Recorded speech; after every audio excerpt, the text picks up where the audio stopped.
This is Brian Anderson.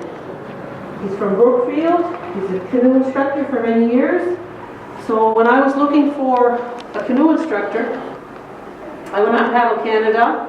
I found Brian's name. I saw a long list of qualifications and certifications in terms of his canoe instruction. So I've been talking to him over the last few months, so I'm very happy that we were able to bring him in today. So since the water's a little icy, we're going to start with the theory. So we have his office was in his car, and now it's in here. So I will, I'll let him, I think everybody has already been introduced to each other. So I'm just going to let Brian take it over, and we'll know more about you at the end than we do now, because I'm just going by a few things that I read and a few conversations with you. So I thank you very much, Brian, and give you the show. Now, okay, so I started canoeing in the late 80s. I got serious in the 90s. Took some skills courses, tandem and solo. And then in 2000, I got certified as a intra-lake tandem instructor. That was 2 Friday nights, 2 Saturdays, 2 Sundays. And then in 2009, Paddle Canada was formed because they took over from, it was originally Canadian Recreational Canoeing Association. So there were some glass ceilings there available to go from one to the other. And so we spent a couple of weekends doing training and observing people. So I got certified as an instructor trainer. So I can teach skills and I can also train instructors. So, yeah. Brian, how many people would be like at your level? Like how many in the province would be at Instructor your trainers? certification? Yeah. Let's see, Mike Crouch, Larry Dolan, and Foran, Peter who lives over this way. And there's Derek Sandbuck, he's with Lands and Forests. I think there's probably half a dozen. Yeah, so say 6, maybe 7, who had it's called IT certification. Yeah. Yeah, they're spread. One guy's down in Tuscan, and then Peter Dow, not Davis. He lives up this way. Nothing to do with Manny Florence and Anna Ganesh. I'm in Brookfield near Turtle. Larry Doyle's in Halifax. And Mike Krautz is down past in Germany. Yeah, if you go on the Paqtnkek website, it lists all the people. Yeah, I'm going to show you that after. Yeah. Great, thank you. I was just telling about my canoe. It's the only thing I ever bought without telling my wife. Before I had this, I had a Coleman, that's just an old beater. Yeah. So I bought it, brought it home, and we'd already been talking about that we needed a new fridge. So I spent more on this than the fridge would cost. That's anyway, the marriage, yeah. So it was only a week or so after we ended up with the fridge. But we had a lot of use, Kevin Kujik and stuff, driven with kids and all that. And we had a white cat named Max. And he used to, he would walk into the water, take him down the beach, he'd wade in. So we put him in the canoe. He climbed up near the bow and he's seen the water, so he figured, oh, I can just walk there, right? And he hit the bow, jumped in the bow, and he serviced midships, and he was just going like that, giving us a really dirty look. Like it was your fault. We paid a check on it, yeah. So we used to the camp. I'm surprised how actually long it does take to get the hypothermia, actually. Yeah. I'm sure most people would be. Yeah. Well, the main key is like a gas reflex. It's an involuntary response. Well, if you've ever jumped in cold water, someone threw a bucket on you, you do that. So if your head's underwater when that happens, you're on the way already, right? So with the PFD, the chance of your head being underwater are significantly reduced. So, yeah. And the whole concept of the whole swimming thing, and the body mass is interesting. Like I'm about 128 pounds, so I would get hypothermic more easily than someone who was 180 pounds, for example. Right? Yeah. And the reason there was a video we saw. The reason the legs and arms become useless is because the body senses cold and it tries to protect the core. So it takes the blood from arms, legs, and even the brain to keep the core temperature up. So that's why your arms become useless and legs. Yeah. So can you get hypothermia in July if it's like 25 degrees and the water's 20? Absolutely. Yeah. It'll take longer, but it will. Yeah, or what if it's a windy day and you get wet and then you come out and you're standing around, the wind is going to cool a lot faster too. So those are other ways of, yeah. So, and I have a handle which I'll give out at the end. That's one of the things we talk about in the clinic is hypothermia, how to prevent it. And we also talk about hyperthermia, which is the opposite, where it's a hot day and you don't hydrate enough and things like that. Brian, do people wear wetsuits canoeing? Depends. For me, if the water's below 15, I wear one. It doesn't matter what the air temperature is. I have a two-piece one. If I'm going to be spending a lot of time in the water doing rescue instruction, because I'm small, I wear it anyway. Because I get cold fast, right?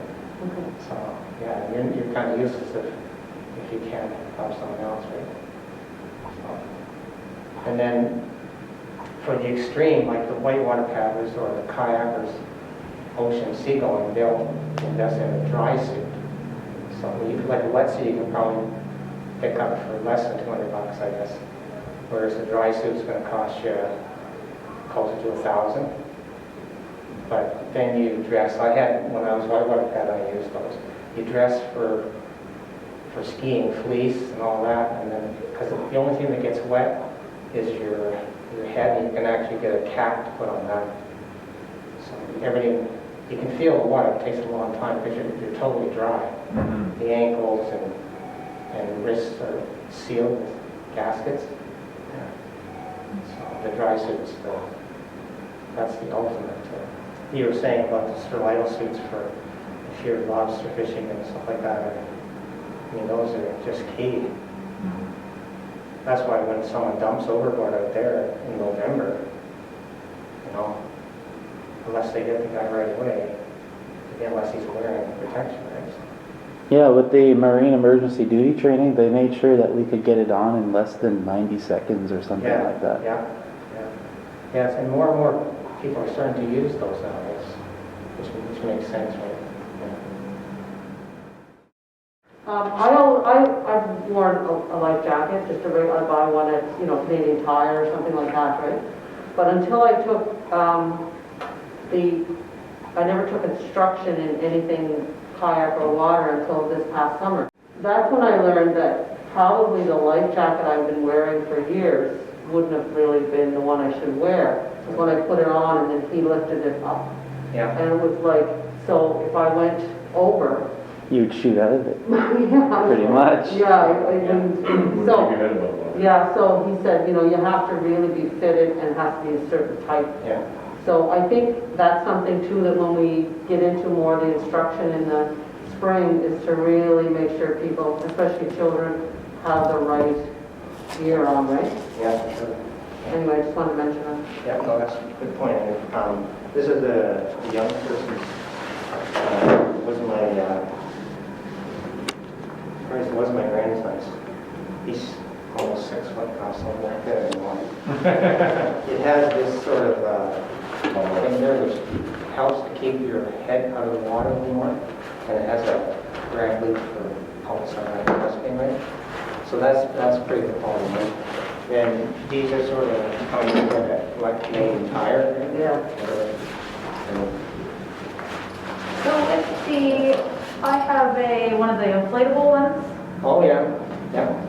In comparison to like, these ones in comparison to that style, which would you prefer? Yeah, the inflatable one works fine. Yeah? As soon as you, I think it's just, as soon as you hit the water, it Yeah. inflates, yeah. No, But they're- like fit-wise, like the, Yeah, it's more comfortable to wear, actually. Yeah. Yeah, yeah. So, yeah, this isn't, obviously isn't tight. So when you're putting them on, you do a buddy system. So each one puts their PFD on, then adjusts the straps and stuff to make it tighter fit. Right? So price-wise, this would be sort of the low end of the scale. And even if you don't own a PFD, where can you rent them? Or borrow them for free? At the town and county offices here, I believe they have. Yeah. Any Red Cross depot. okay. You can just borrow them. Yeah, they'll lend them to you, so there's really no excuse to not have one. And then this is another type one my wife had. You can just slide the whole thing over your head.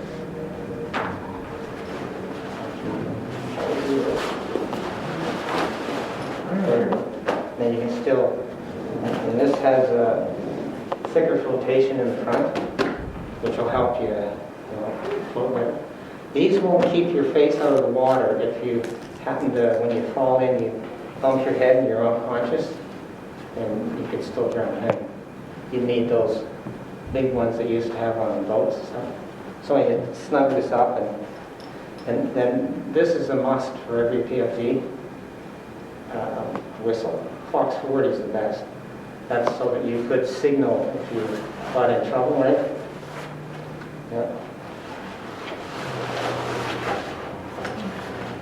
And then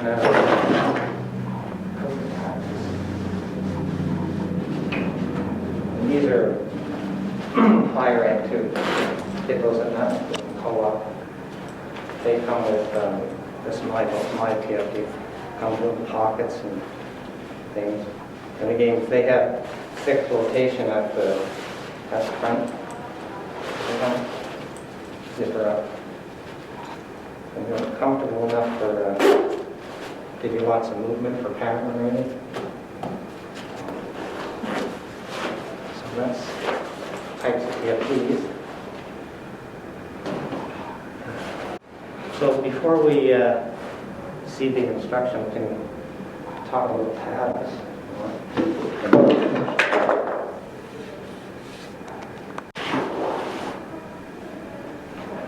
This is a pair that I made when I bought my canoe. So they're 30 years old. Those are shaped the blade as beaver tail.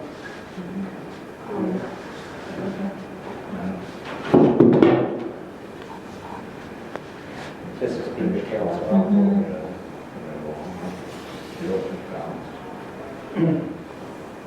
What type of wood would they be made from? Ash. Ash, Yeah. Oh, wow.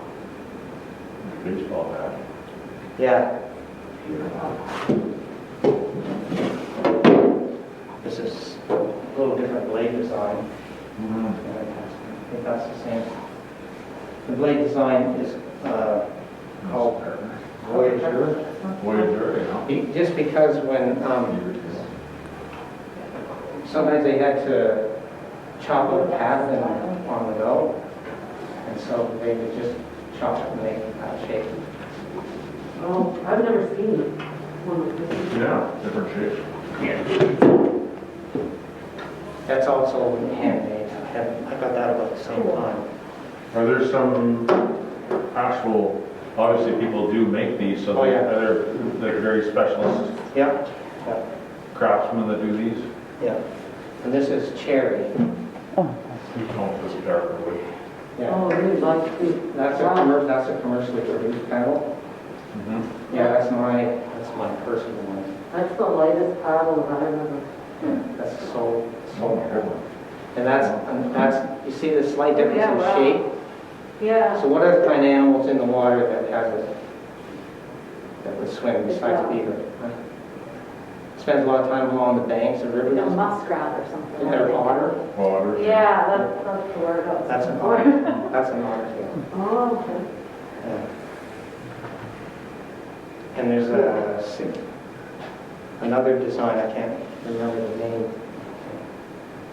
And the grips, most of the grips are standard, it's called a pear grip, right? Yeah, This one has, has a different grip. yeah, it's more stocky. Yeah, because some people would use a grip this way. Okay. Some historically indigenous people would use, right? Yeah. And the steering stroke, for example, in canoeing is called a J stroke because it traces, you'll see in the video, because it traces an actual J. So I was helping Andrew Foran one time at Cape Breton doing a course, and there were two guys from Eskazoni, right? And they were watching, and they were paddling, and they were watching people struggling with the J stroke. So they said, well, if you hold your paddle like this, at the end of your stroke, it just automatically sets into position. So I use that as a teaching tool sometimes now. Yeah. And the reason ash is because it's strong, but it also has some flex in it. So, That shapeshifter. yeah. And the same with TFDs, they will range in price depending on like this is a commercially produced one. So that was about $120, something like that. And have you ever been to Paqtnkek National Park? So inside they have displays of Mikmaw paddles. Well, the guy who made those, he made these. Okay. His name is Charlie Hearn. He was a backcountry maintenance guy. Yeah. Did you say Charlie Hearn? Charlie Hearn, H-E-R-N, yeah. And this one he made as well. All right. And I don't know if you tried, she made it how light it was. There's a balance point. You hold it just at the throat. So parts, this is the grip and the shaft, obviously, throat, the blade, and the tip. So that's the parts.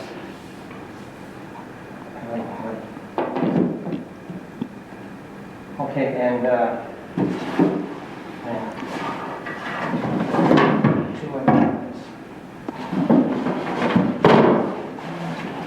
This you'll notice is really heavy. Yeah. That looks like a commercial duty one. Now, this Heavy is duty. one, yeah, this is one like I would buy at, like a store, right? No? Or the shape That anyway. was made by another instructor. Yeah, but I mean, in terms of, you see a lot of this shape at Yeah. Canadian Tire or whatever. Well, that's actually a moving water or whitewash pad. Oh, okay. Oh, It's thicker. thicker, so it Heavier. makes steer. Yeah, You can tell it's homemade by the top of it. You couldn't use one of these in paddling whitewater. You might paddle a river, but not if you had on river to drown. It Right. has a thicker shaft. Yeah, much more sturdy. Yeah. And it's all fiberglass, partway up the shaft as well. Okay, And yeah. there's on the tip, there's an inlay on the tip. That's steel and plastic. It's been beat around. That's been to main that paddle. That's when I was using the Dead River. Oh, When I was white water town. when you were almost were dead? When I was young and foolish, then. And this is called a bent shaft paddle. Mm-hmm. So what's the difference in the blade shape between this paddle and a regular one? Well, it's like an offset. Yeah, so which side do you think is the power face that does the work? That This side. or That this side. Huh? I would say you paddle it like, the hook side facing that way, facing to the back. This side facing to that? Yeah, No, it's the other way, no, it's isn't it? this one. Okay, so if I'm doing a forward stroke, Oh, I guess it stays flatter longer, doesn't it? Yeah. Stroke. You displace more water. see how much more stroke I can get. Yeah. So those are primarily used for canoe racing, or marathon canoe, because you get a longer stroke. Yeah.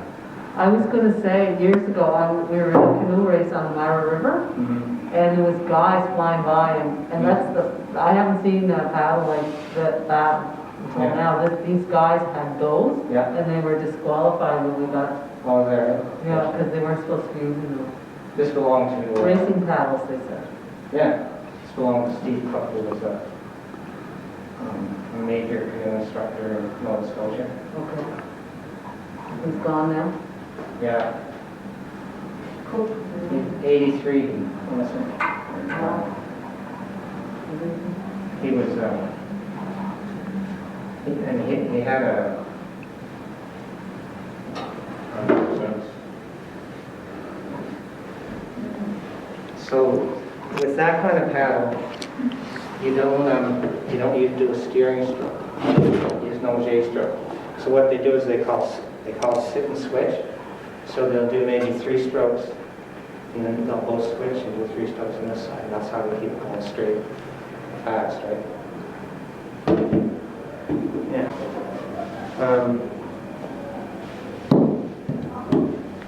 So the canoe is pointed at both ends. You'll notice that the distance between this end and the seat here is very, very short. Okay. So the leg room is this way. All right. So then, for that makes going forward this front to the bow and everything. And then here you have in the middle. You have there's thwarts that hold the shape. This one is a yoke for carrying someone, for example.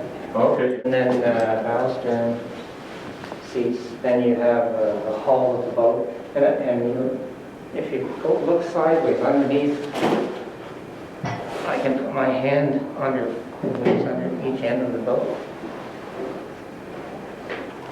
The whole thing isn't sitting flat on the water. Oh, yeah. The space. First shot. Yeah. So that's a little bit of rocker, which makes the boat easier to maneuver, to turn.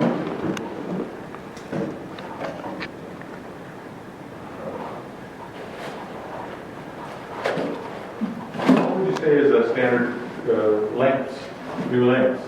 Must be different, lots of different lengths. Yeah.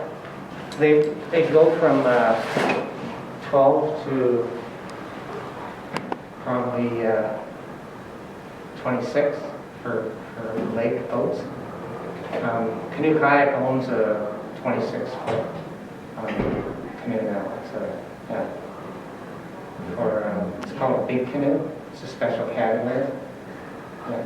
We did some not last summer. I think it was 2019 maybe. We put in at what's that called?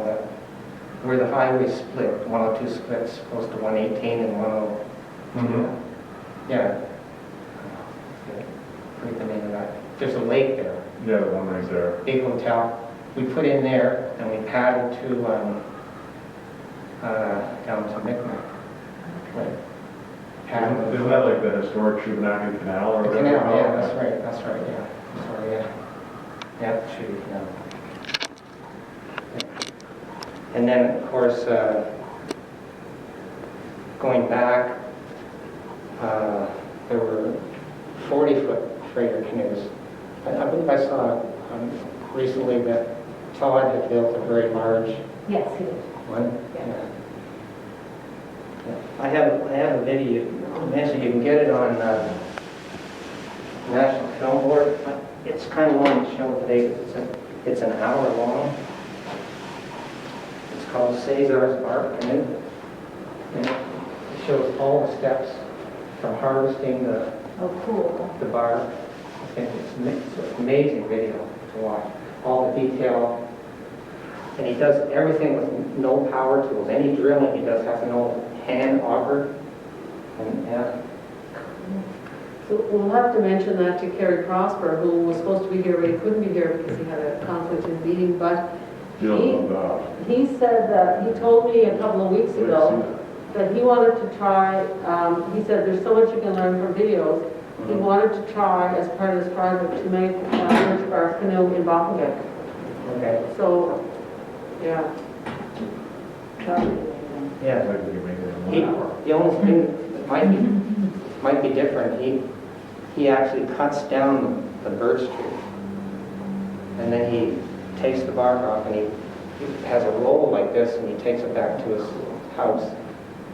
And he lays the birch bark on the ground and then he has a wooden form that's just in the shape of a canoe. I think he ends up building something that's probably maybe 14 feet long, maybe. So he sets that on top of the bark, and he puts rocks, and then he goes from there. And it's just really amazing. And That's how Todd does it as well, yeah. yeah, it's a really good. And like I said, National Film Board, you just go online, Yeah. pick it up. It's free. You can buy it too, of course. Yeah, it's really good. Oh, so this shows you how to... Yeah. Yeah, it shows him making the I can show it canoe to from you. scratch. Like it's 58 minutes long. That'd be a cool summer project to do. We can buy that. We can find it. Yeah. That's okay. Yeah, it's really awesome. I just watched it there last week when I was deciding on the videos. Can you take a picture of it, Ben, and then we'll see if we can order it? Yeah. Yeah, Cesar's. I would say MK will probably be purchasing one as well. There'll be a few floating around with us. And at the end, he, like his wife helps him with some of the stuff, the sewing, that's the amazing part, with the spruce roots, just, and then he lays cedar planks in the bottom. I don't know how many times he split a piece of cedar, but you know, crack it just, and then it was just like very thin when it was done. No, you know, steam bending the thwarts. Just, I'd say it must have taken him probably 600 hours to do it. Okay. So now I know why Todd charges $1,000 a foot for his canoes. Yeah. Yes, He does amazing work though. because one of these would take around 300 to 400 hours to make. So, anyway, it's a really awesome video if you have a chance to watch it. Like I said, it's Quebec, north of Montreal. Yeah, it says just about an hour north of Montreal Yeah. or something like that. Yeah. Cool, really cool. Yeah. By Bill Mason. It's also available through the National Film Board. It's older, like it's 70s stuff. But he's pretty good as well.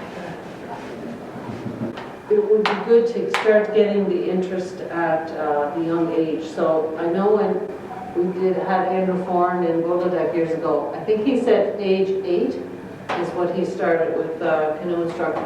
Are you familiar with that, Brian, in terms of how young you can start teaching children to canoe? Yeah. 8? 8 years old? Okay. You can't, yeah. A lot depends on their physical size. Okay. I helped, I got invited to do some cubs there in the summer, or fall, and I was way out of my element. See, little guys with attention spans of, you know. But anyway, there were a couple that were pretty handy, so. What they were planning to do is go from the beach to this island, which was about a kilometer offshore. It was a fairly sheltered lake, you know, $500,000 cottages and stuff on the shoreline. And so I said, well, I wouldn't be taking the small kids in case the wind came up or whatever happened. Yeah, absolutely. Just But watch it. anyways, they had, I think, five leaders there. So anyway, so main thing is to have them comfortable in the canoe, so they're not. So we went out and filled around with them. It was, well, I'm not used to teaching that young, so. Like Andrew, he probably would have done an awesome job because he's a natural teacher. So the ones that were picked up, I just let them play, and the other ones I just observed, and they all seemed to be very comfortable in the canoe. They were having trouble steering and stuff, but the main thing they were comfortable was there. So they ended up splitting them up and making sure there was either a leader or one of the kids who knew how to paddle in each canoe. Mhm. I talked with the guy afterwards. There was a, have you heard of the Temiskaming tragedy? No? And that was the 70s to 78. Yeah. It was in Ontario. It was a sort of a youth camp run by one of the churches, and kids went there and spent like a couple months, and they did a canoe trip on this lake called Temiskaming. It's in Quebec, and it's a long, narrow lake that basically is north-south facing. Okay. So they didn't have the skills training, didn't have even the leaders, didn't really know what they're doing. They had bought new canoes that had never paddled before. Anyway, long story short, 13 people died on that trip. And after that, at that time, the Canadian Recreational Canoeing Association was already informed at the time, had already been started. But one of the young guys from that, who survived that experience, he got instructor training and stuff, and made sure that they, in future. So that's right now what's happening with camps and that around Nova Scotia and all the provinces, I guess. Canada decided to develop a program called Water Pump Instructor, where children at camps, depending on their age, would be limited to 500 feet by 100 feet or something like that. That's one thing, we had to have a basic 2-day instructor course in order to take them out, so they were trying to prevent that kind of thing from happening. So, I mean, as long as the person is trained, whether you have Paqtnkek certification is really beside the point, unless your group or organization wants it. Because our society is becoming way more risk adverse than it used to be. And they're all like that.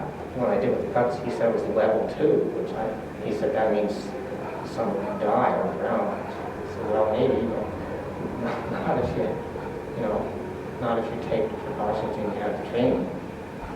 So that's what happened.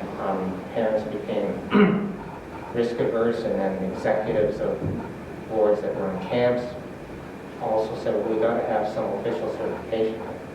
So that's how it came about, right? Yeah, so.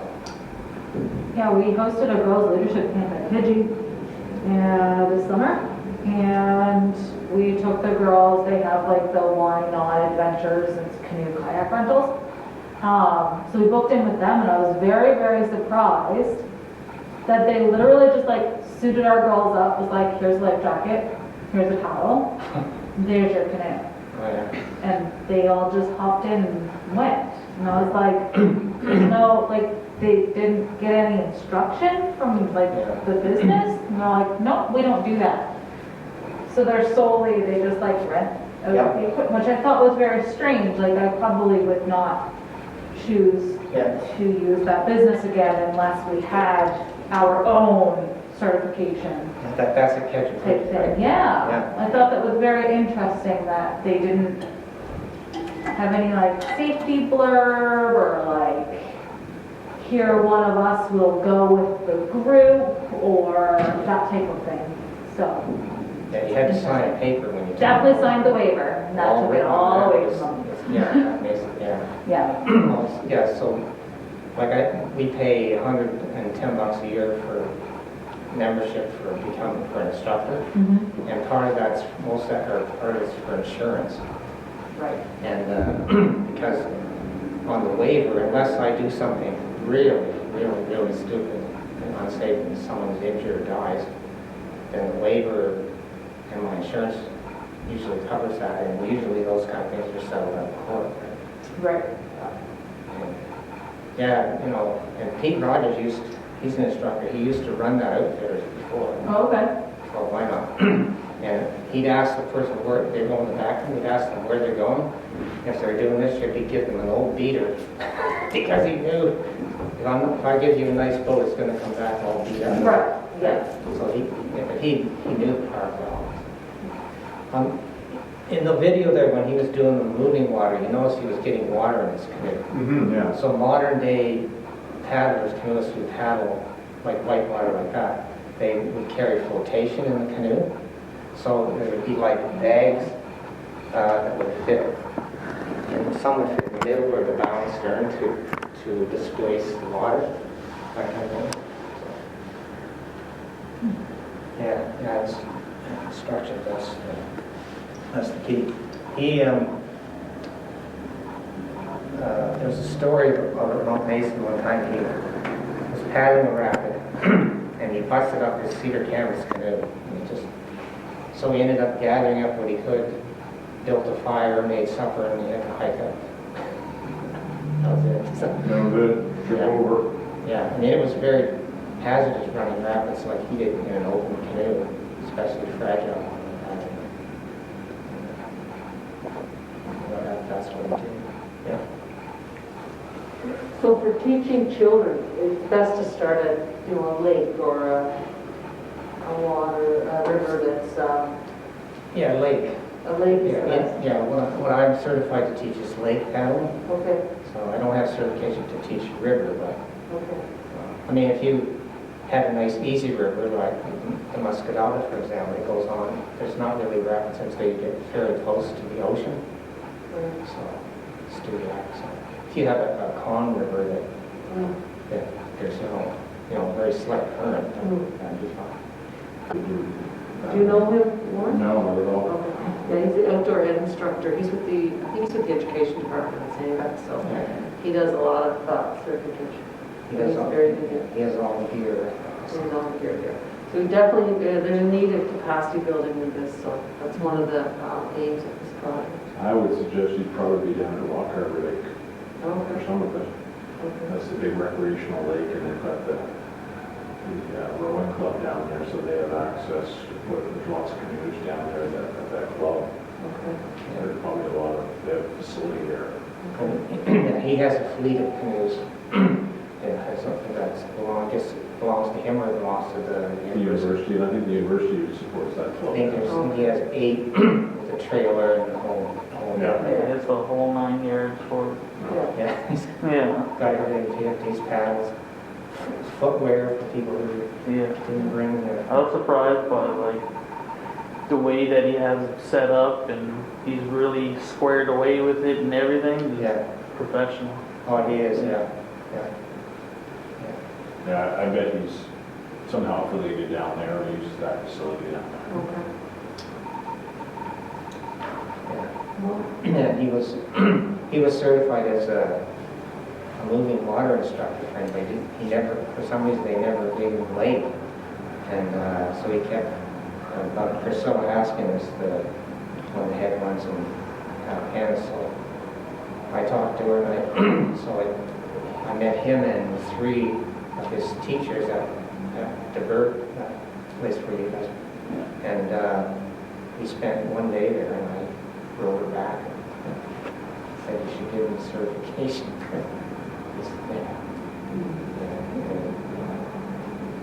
He does a really thorough job. Anyway, so it depends on what, if you had people to train, if you wanted some instructors, then it depends on whether it's going to be like lake instruction, like waterfront, that kind of thing, younger kids, or you can go from, there's skills, there's intro and intermediate and advanced skills, and there's a waterfront instructor, and then you can become a lake instructor. So it all depends. Each step takes a little more time and stuff like that. And Uwe, what did you take so far? It was a basic course that got you out onto the water. And I think I could take like a group of, a small group anyways. Okay. Taught you the basics and all that stuff. Because what I was doing with CMM, it was a field guide course where I could legally take kids out into the woods and all that stuff, like doing tours and stuff. Okay. Then the second part of it was the canoeing part. And I think we did like 3 or 4 days of like in-depth knowledge stuff with canoeing. Okay. And then after that, we did the advanced wilderness first aid. Okay. Yeah, first aid is required to be an instructor, depending on, like wilderness first aid is sort of the top one you can do. Yeah, I think that was like a whole week. Yeah. Especially if you're going to be taking people like on a trip. Okay. Need that. Okay. For basic first aid is fine if you're just doing lake canoeing, you're not tripping, just going to a location, teaching the paddling, and leaving, that kind of thing. So. Yeah. And what age group are we trying to get the youth in? Well, crime prevention is supposed to focus on, let's say, maybe 12 to 18. But that doesn't mean other ages can't be trained, because we want to train instructors. We would want, like someone like you, if you're interested. Yeah, I'm interested. To become an instructor. So we would be opening up to all ages, but there is a focus on crime prevention of 12 to 18. But I think also even 8 to 12, get them interested. So I think it would be open it up to everybody who can go in safely. We wouldn't do under 8 years old. But unless the person was a little larger and could handle it, I guess is the way. It's not just what age that finds it, but yeah, it would be wide open. But the whole idea is using language and culture to help support children and youth so they go in a different direction in terms of their life. And it's a protective measure for healthy living and staying away from the wrong road.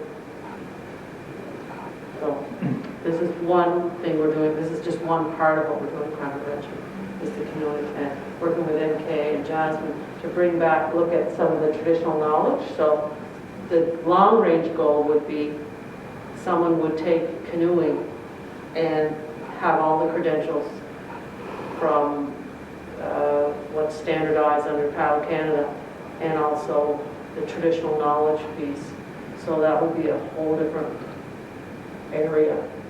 And it could also include the canoe making. It's a huge endeavor, really. And also having the RCMP as partners and having them involved in different aspects of training. And I think your boat is going to be used for safety more. Yeah, it can be for sure. Yeah. So, and then there's a lots of outcomes that we're looking for in this project. So this project in particular, it's capacity building. It's over the end of March, but then there's a proposal in for 5 years. It's already gone in. So that will be more of the implementation of this in the spring with the canoe lessons. And then through MK, it's not just Paqtnkek. We're going to be looking at other provinces, other communities. Throughout the province. That people might. So you might be in an instructor course with people from Blue Sky or Escazon. Oh yeah. So, yeah, What do you think so of that's that? cool. That's the gist of it. I think the traditional canoeing part, I would highly invite like Todd Labrador, Yeah. but then again, he's always busy, we don't know his schedule. Mhm. Because he holds a lot of that knowledge, and I think he's going on Yeah. around. Yeah, well, we can bring him in, and then I was saying, before he came, I think I mentioned, Carrie wants Yeah, Carrie as well. Paqtnkek to make a canoe. Yeah, And he says a lot can be learned, you know, from videos. I want to make sure I take a picture of every one of those videos. it'd be cool if we could do the exact same thing here, like record the whole process, Yeah, and maybe when we go out and get stuff, after we're done doing that, maybe during the winter, and you have that extra projects, or that extra materials, try making one during the winter so you keep sharp on your skills. okay. I think that would be a great idea. All right, well, we can do that. We can do that now if you like to start getting the knowledge. Yeah. You can go ahead on that right now. And The other individual to contact, Todd Labrador's daughter Melissa, Oh, yeah. her- she's lovely as well. Yeah. Okay. And has worked like extensively on the brush canoes. Also,